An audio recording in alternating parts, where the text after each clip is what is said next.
Welcome, everybody, to another edition of Beat Your Addiction with John Giordano. I'm your co-host, Scott Jones. I want to thank everybody for joining us here today. Hopefully, everybody's having a great start to 2023. We're just getting underway. John, how about you? 2023 looking up? Let me tell you something. It's good just to be alive. So I don't know what year it is. It doesn't matter. But a lot of great things. I know you're involved with a lot of stuff.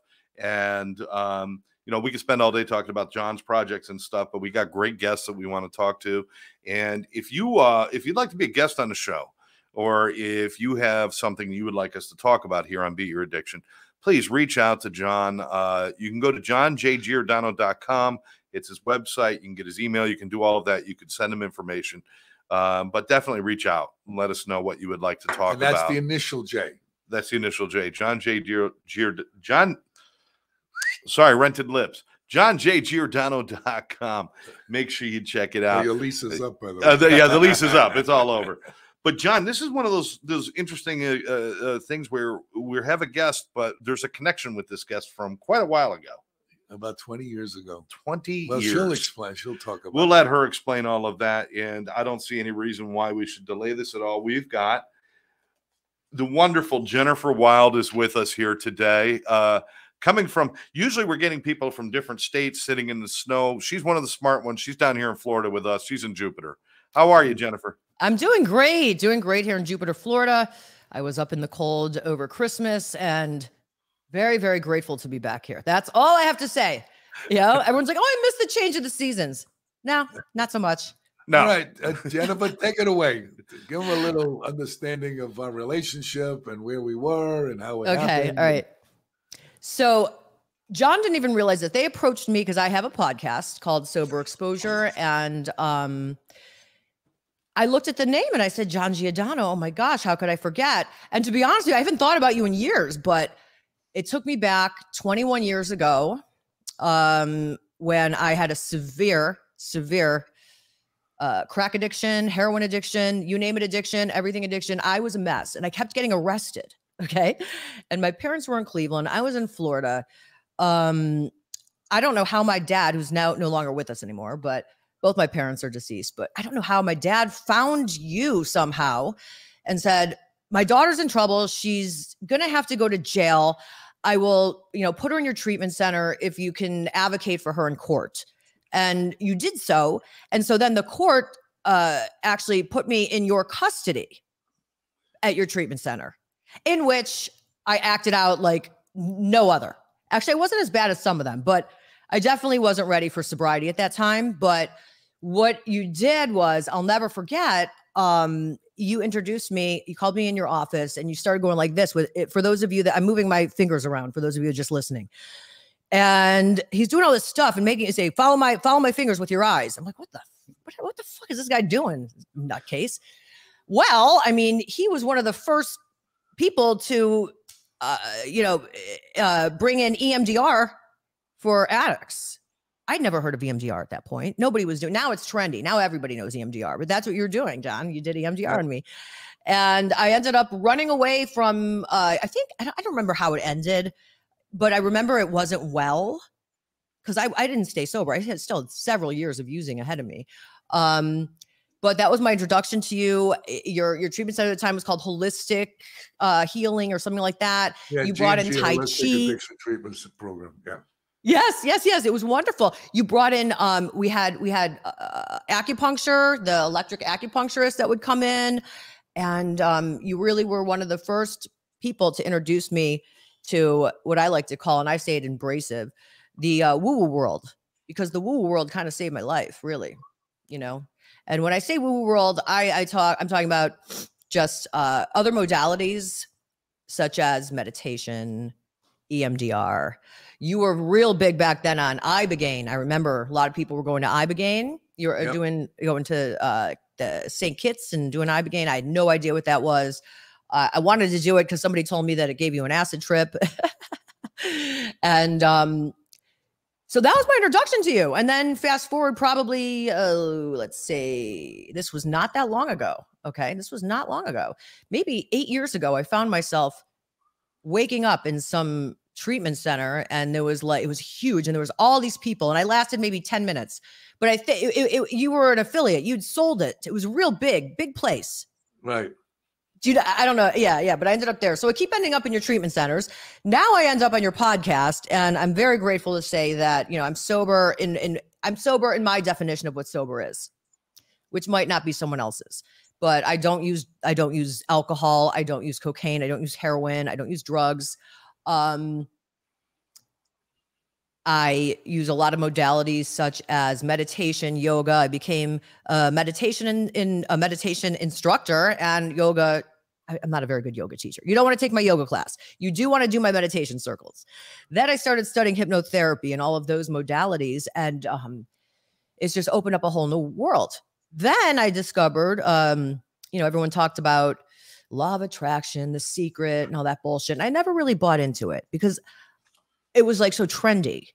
But then I found Abraham Hicks, and that was life-changing for me as well. I don't know if you're familiar with Abraham Hicks, but oh, yes, I am. It's all the law of attraction stuff and vibrations, and it pretty much, I have to say, cured my depression, because it taught me to feel my way through life with a vibration opposed to thinking and talking my way through life. Because when I'm talking my way through life, my brain, it has a lot of misconceptions, like a perfect example is I had dinner with a friend and her whole family 2 weeks ago. And I haven't seen the girl probably in 35 years. I went to high school with her. And in my eyes, she has the perfect kids. She had the perfect life. She was never on the corner smoking crack. She never getting arrested. She did everything right. So a part of me, I felt like I was sort of a little bit less than, I guess, because in my words, I was describing that I didn't turn out to be a success. That's how she interpreted what I was saying. And she's like, Jennifer, stop a second. I don't think you see yourself the way I see you. She's like, you're a radio star. You got on the radio, you beat addictions, and then you built a podcast and a community surrounding that. That is success to me, So it's like, we don't see ourselves the way other people see us. And the way I see myself is so shitty. I want to put drugs, alcohol, men, food, you name it, in my body to feel different. So I had to learn, and this is not the same way that a lot of people believe in recovery, but I had to learn to feel my way and think my way to recovery. I did. Cool. And I know a lot of people are going to disagree, but that's what works for me. It works for my community, and I feel wonderful. So, I've worked a lot and expanded what I had in G&G. We did hyperbaric medicine in G&G, oxygen under pressure, if you remember, colonics, massage. Mm-hmm. Like I said, we did the acupuncture, we did heavy metal testing, which Karen did, and Scott over there, and I think we even did music group, didn't we? Do some music too? A little bit, drumming and stuff. Yeah, we did drumming. And that was later. That was G&G. That's when you got the big one. I was at the little one. I was at the little center. Yeah, you were at mine. Yeah, the other one, they we sold it in 2012, and he closed it in 3 years later. Yeah, he did a mess. No, well, they need your brilliance, seriously. I mean, well, it was a team. I'd like to take credit for everything, but to be honest with you, I had a great team. And a team that is what makes a company. It's not one individual. And the bottom line is what I learned is about, like we used to talk about the gut, and now it's the second brain. Everybody's talking about it. And, how you get, depression and anxiety come from, I always say this in every podcast. I hope people listen. You can have a low thyroid. You can have depression and anxiety. You can have leaky gut syndrome, H. pylori infection, low testosterone, high test. This all causes depression and anxiety. About 80% to 90% of dopamine and serotonin is manufactured in your gut.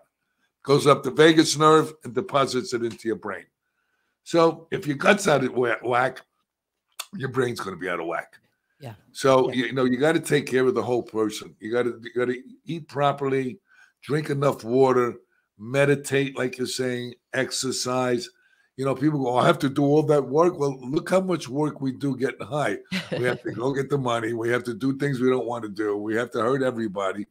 I think it's more work doing that, you know. Absolutely. And so now what I got into is I have a clinic. It's called the Ketamine Clinic of South Florida. It's in Pompano, and we do a lot of stuff. We do not only we do ketamine, but we do coaching, which is very important. Just to do ketamine is not a magic bullet. John, and I will tell you an experience that I had with ketamine without coaching at the center, and you're going to be disgusted when I tell you, but keep going. Yeah. So, all right. I want to hear more about your center, please. Yes. Okay. So here's the deal. Ketamine was a club drug, as a lot of people know. Okay. All these medicines like ibogaine, ayahuasca, psilocybin, MDMA. All right. The bottom line is, if you don't have the proper intent and you don't have coaching and you don't have therapy afterwards, okay, it doesn't work very well. All right. Now you'll get some experiences and you'll learn some stuff, but I don't like short-term. See, that becomes the addiction model: short-term success and long-term failure. Okay. So what I'm looking at is a long-term success. Okay. So that's what we do. And then we treat the gut, and then we do micronutrient testing to see what you need on board that you're deficient in, because if you're deficient in certain nutrients, you can cause depression and anxiety also. So we look at the whole person, not just a piece of that person. We do PTSD work. We do, all of this. And the EMDR that I did on you, I redeveloped it. And I'm also a hypnotherapist. I'm a master's in NLP, neuro-linguistic programming, and I do holotropic breathing. So I combined all those modalities together into this technique. I work with officers that have been in shootings, guys coming back from Iraq, Afghanistan, women that have been raped or molested, and it works unbelievable. So what you're saying is you take like EMDR, hypnotherapy, all of the modalities, and do it in your John way, right? Kind of. I call it TRT, trauma release technique, and the hypnotherapy is the tonalities of hypnotherapy, the subjectiveness of NLP, and the holotropic breathing to oxygenate the brain after the session. So it's really cool stuff, and it really works much better than the EMDR I used to do. Yeah. Well, and when we did EMDR, John, it was just one time. You just called me in and you were just like, I think you might have even been practicing. Just, I don't know, maybe just learned it. I don't know. It was like 25 years ago. So long ago. But all of those modalities are so important, and that's everything that I represent. And that's why I think I'm on this podcast today, So tell me, what are your, you see, here's the thing about, you talked about the self-help groups, Yeah. And a lot of people, like you say, just don't want to bother with that. Now, I remember when I first started. Now, I just have 38 years of recovery now. In December. Congrats, 4th, muzzle tough. I didn't even think it was 38 minutes, to be honest with you. But the bottom line is that I think where the mistake is in a lot of treatment centers, they don't explain to people what this is all about with these self-help groups. Okay. I remember when I was going, I said, look, man, I don't want to join a new religion. I hear these people's stories. I want to go get high. All these people are full of crap. This one's trying to go to bed with this girl. I said, this is baloney. So what I learned over the years is that because we look at things through this negative lens in our brain, okay, we don't trust anybody because we weren't trustworthy. We believe everybody's manipulating. I'm not saying some people aren't, but we look at everybody as like that. We don't trust anybody because we weren't trustworthy. So we have all that baggage that we carry with us. So when we look at something, we look at it in a negative sense. And what most people don't understand is that if you look at some of those meetings, you'll find people that really, really, really are doing really well. Oh, yes. And I would never, ever turn anybody away from going to any kind of. When they ask me, what do I suggest? I make it simple. I said, whatever floats your boat, man, whatever works for you. But one thing I learned about the meetings is that, I've been all over the world. I found a meeting everywhere I went. And I met some really cool people. Yeah. And, it's also a social thing too. we're what do you call it? We isolate. We need that social interaction with people, the right kind of people. We had the social interaction with the other kind of people. Yeah, right. With the dope man. So, and if you get, if you go with the people that are really in recovery, not just quitting drugs and alcohol, because that's, believe it or not, I tell people that's the easy part. Okay, we go, what do you mean it's the easy part? Well, try living life on life's terms and let me know how it compares. So that's the part that is the difficult part. Yeah. So, and the reason why I went to the ketamine stuff is because I was against it, because it's a special K, it's a club drug, man. Right, they're getting high, yeah. Right. But when I found out through research that it actually changes the brain, and it actually grows new connections in your brain where depression and anxiety are housed. So that started to pique my interest. And then my wife, who suffers from depression and anxiety, for 43 years, she became unbelievably well. And then I'm watching other people, and the whole attitude changed. Everything was changing. She was on these medications and up and down and in and out, take 2 of these, 3 of this. And what happened with her, to be perfectly honest, is she did real well with the ketamine, but we took her off the meds too quick, and she hit a dip. So we had to put her back on some of the meds, very little, and she's still doing ketamine, and we're working on titrating her off.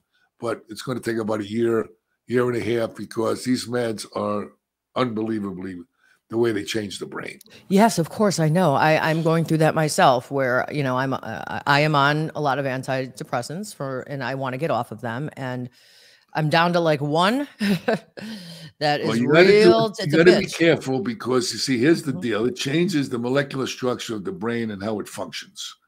So if you're doing ketamine, after you do the 6 sessions, okay, then you need boosters. Once a month, once every 3 months, 6 months, everybody's different. And just like, instead of taking medication twice a day or once a day, now you're doing the ketamine once a month, once every 3 months.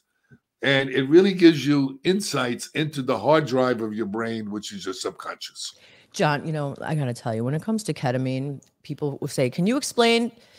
There are no words in the English language or any language that can describe what happens while you're in a ketamine therapy session. Well, I can take a shot at that, because I've done ketamine. I've done, under supervision, because I wanted to let me hear how you describe it, because it's a hard thing to describe. It's amazing, but well, yes and no. Here's the deal. See, what I did on the island of St. Kitts with Dr. Mash, when we did the Ibogaine journey, is I did pre and post integration. They call it integration coaching or counseling. Okay. So in other words, you form an intent prior to going into the journey. All right. And that's what the shamanism is all about. It's all about ceremony. It's all about respecting, the medicine. And when you go in, and then when you come out of the journey, you have all this stuff. You have colors, you have darkness, you have light, you have people in your dream state. You have all that stuff. So what a good coach does, it teaches you how to put together that information in the real world, so you get to understand what your subconscious is saying. See, what people don't understand, talk therapy deals with the software of the brain. These types of medicine deals with the hard drive. So if it's like a computer, if you erase something on your computer, I promise you it's still on your hard drive. So that's what needs to change, is the hard drive, not just the software. Which are you your hard drive, your subconscious? That's your subconscious. And that's what's running the show from early childhood on. And you don't even know it's running. It's running in the background. So you have these old tapes that are running, and we do things that we don't even, you ever hear people say, oh, you're just like your mother, or you're just like your father. We have all these old tapes running that you learned from early childhood. So what this does, when done properly, now some of these clinics are giving people ketamine and, making them believe. Okay. Or they have people that suppose the coaches don't even know what they're talking about. So you really need people that are trained properly, people that know what they're doing. They actually help you through that journey, so where you could put this information together and make it a whole brain event, not just a partial. Right. And, you know, and these are the new things that are coming about. There's a lot of research coming out on all of this stuff. It's like Ibogaine is starting to come out. I know. It's so funny because you were talking about this. Like, well, also ayahuasca's huge. Everyone, it seems like people are talking more about ayahuasca. I don't know in my world, but you were the first one that ever introduced any of this to me. John was doing Ibogaine, you know, when we were talking 22 years ago. You know, I'm one of the leading experts on that because we started it, 20-something years ago. Yeah. With Dr. Mash, and she's one of the leading experts on it. And the way it started with Ibogaine, it was this guy, Howard Lutzoff, who was a heroin addict, okay, wanted to get a new high. So he went to Gabon in West Africa. Now, Ibogaine was used for a rite of passage, but it had a psychedelic component. And he took the Ibogaine and woke up the next morning detoxed and with no cravings. So he said, whoa, I can make money with this. So he opened up a clinic in Panama, and that's how Dr. Mash got involved with him. But eventually she, you know, just because she stopped drugs and alcohol doesn't mean the behaviors changed right away. That's right. So she left there and started with St. Kitts, and that's how I got involved with her. And she did it as clinical trials. So she's got a lot of data, and she's currently in England. She was doing what they call the FDA trials on Ibogaine, trying to bring it here to the States. Yeah. And, you know, detoxes people in 24 hours. I mean, it's like unheard of. It is. All these medicines, the plant medicine, these medicines like ketamine, they're going to change the way we do treatment. Yeah. And I agree. It's people like you and people like me that are showing the world that, you know, this is not scary. It's not, you know, it's not outrageous, and that it's backed with science now, you know, because it's been out enough. So now we have scientific. Because, you know, the SSRIs don't work, and Mayo inhibitors don't work, like Prozac, and the SSRIs like Prozac and Wellbutrin and all. They work for a little while, then it's a guessing game. It's not a reality. Okay, it's not based on facts. It's based on empirical knowledge. Right. Okay. Oh, well, I know if I give 10 of these, 10 milligrams of this, or 2 milligrams of that. Oh, let's change this medication for that. I mean, it's almost like a joke. All right. And people are committing suicide. It's a merry-go-round, and everybody's different. So, I mean, a psychiatrist can't look at you and say that with your symptoms, this is what you need. And now then they have the test now to tell you, you know, if you're responsive to this antidepressant or that one. Yeah, they have pharmacogenetics. That's what they test your RNA, DNA. But here's the deal. I'm not against anything. If it's working for those out there that are taking medication, please do not stop. Keep taking it.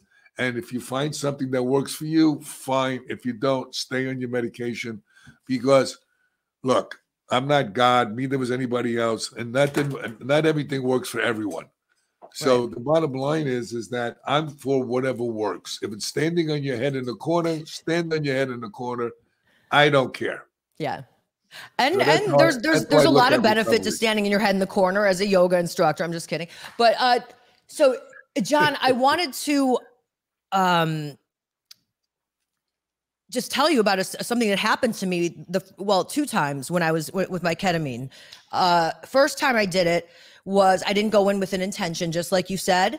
And I went to the center, and I had a beautiful room, and they gave me a remote control with YouTube. And then they infused me with ketamine. So then I start getting high. And I'm getting the ketamine experience, and I start changing the channel, and I start putting on rock and roll music. I start getting triggered. Next thing you know, I'm taking my vape, and I'm vaping my tobacco, and I'm like, ooh, it was like a party. So when I was done, I videotaped the whole thing. Right. It's not the way it's done. Right. John, I know. Let me preface. This is not the way it's supposed to be done, but it's the way that it. I don't even know what that is that you did. What's that? If you're doing the ketamine the right way, you're not dancing or moving around. Well, you're out. Yeah. In I am doing it the right way. I am out of it, and I am into it. When it was like watering down. That when it was like when they were putting the water, it was watering down. I was like, this is what came to my head. I was like, this is not therapeutic. This is more of a party. I'm putting on party music. Right. I felt like I relapsed, really. So I left it alone, and I didn't do it for years. I don't blame you. With that kind of experience, I wouldn't do it either. Right. That's right. No, you see, that's what I'm saying. Look, It's like anything that you do, okay? It's like people that take Valium, okay, for anxiety or benzos or whatever. If you keep taking a bunch of it, you know what's going to happen, all right? Your heart kind of, you won't be able to breathe, and you can die from that, or you can have a real bad experience. Look, things need to be done in the right way to make it beneficial. If you take too many aspirins, you're going to burn your stomach up. Right. I mean, look, it's not about good or bad. It's about how it's used. Right. You know? Well, I'll tell you, the second time when I decided to try it again after my friend did I think 6 sessions and said it was life-changing. So I did it again. And I went in with an intention. I meditated beforehand. I went in with a whole different everything. And I got more out of that one session than I had in 20 years of therapy. That's right. So much was revealed to me in that session about everything, just everything. The whole world made sense to me. And then I found myself, I'm very, very ADHD. And I found myself join the club. No, right. Yeah, exactly. A lot of addicts, right. It goes hand in hand. It really, really managed my ADHD. The only problem is I had to go back and do another session, because after like 2 weeks, I'm like, oh, I'm starting to feel a little scattered again. But it really centered me. I can't even, it's like amazing what this does. Amazing. Well, that's what I'm saying to people. Look, this is not a magic bullet. You still have to go to therapy. You still have to go to music. We offer group therapy as long as you want to come. It's all included in your session. We order amazing integrative counseling. We have that's included in your session. And there's another thing that we do. It's called NAD+. Look it up. It's incredible. It's an enzyme that's in every cell of your body, and it works with what is known as your mitochondria. Your mitochondria is the engine for every cell in your body. And what this does is it gives energies to the cell where you have more energy. It also helps with depression and anxiety, and it also does repairs your cells. And as we get older, NAD, the enzyme, leaves your body. You see? So you want to replenish that. So we encourage people to do the NAD+ with the ketamine. All right, to do a take home. All right, that's new. I don't know what that. So is it? Go look it up. It's an FDA approved enzyme, and people are doing it everywhere. It's really cool stuff. Great. I do that myself. It's not a psychedelic. It's nothing like that. It's an enzyme in your body that helps repair your cells and gives you energy. Energy was just so important. Depression and anxiety also. Yeah. So it's real cool stuff. Yeah. Energy is so important because when you suffer from depression, you don't have any energy. You don't even want to get out of bed. Got it. Yeah. And sometimes you can't even it's like, oh, force yourself. But when you're really in that dark place, you need a little boost. Or it's great that we'd be able to call your center and say, I need a therapy session. I feel like I need to get centered.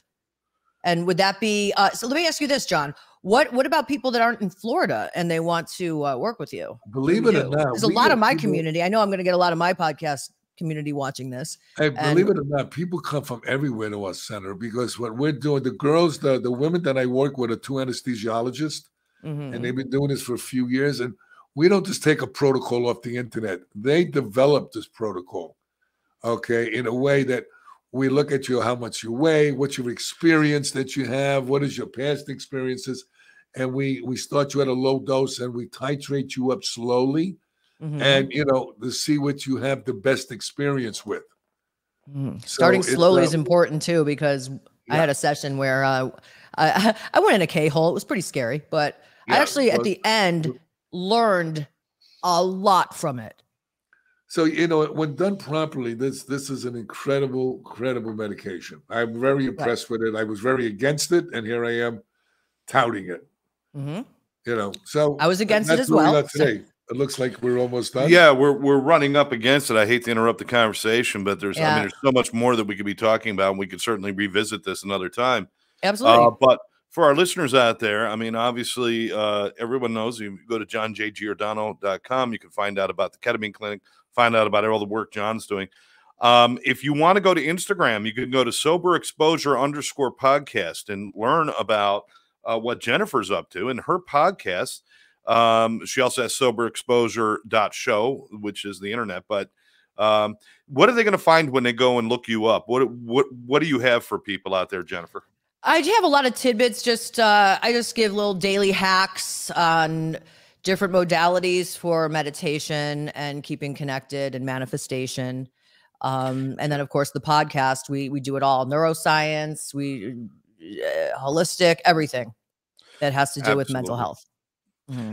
And I definitely want to back you up on, as you were saying, not everything works for everybody. Some of these self-help groups and the 12-step groups and different things, at best, their success rate is under 10%. But at any great treatment facility, it's that way only because everyone needs to find their own path. And once you find your path, then your percentage of success goes way, way up. Well, then you have to buy into whatever you're doing. Yes. You have to buy into whatever you're doing. And I know we're going over. I just have to tell you, when I decided to go a different route for my recovery, and I've never been better in my life at 53, what I said was like, so they say the definition of insanity is doing the same thing over and over and expecting different results. I have been trying groups since 1987, and I've not been successful. So hence, anyway. Cool. Yeah. My way's working, whatever way works for you. John, it was so great seeing you, and I can't wait to have you on my podcast and tell the world about what you're doing, man. All right, guys. Hey, nice seeing you 20 years later. I think 22 or 23, but yes. Wow, that's really cool. Yeah. Well, okay. So just a reminder for everybody out there, please go to Instagram, check out soberexposure_podcast, or you can go online to soberexposure.show and learn more about what Jennifer's doing up there in Jupiter. And fantastic to see you again, Jennifer, after all this time, and that you're doing well. And more importantly, that you're actually being of service to people and sharing your experiences to help other people. Thank you for being one of those people. We need more leaders in recovery. Absolutely. And a lot less people just taking a back seat. We need a lot more leaders. So thank you for what you do. Thank you. Thank you. Namaste. All right. And for everyone else out there, thank you for joining us right here on Beat Your Addiction. For John Giordano, I'm Scott Jones, telling everybody to have a great week. We'll see you next time. And share this with your friends.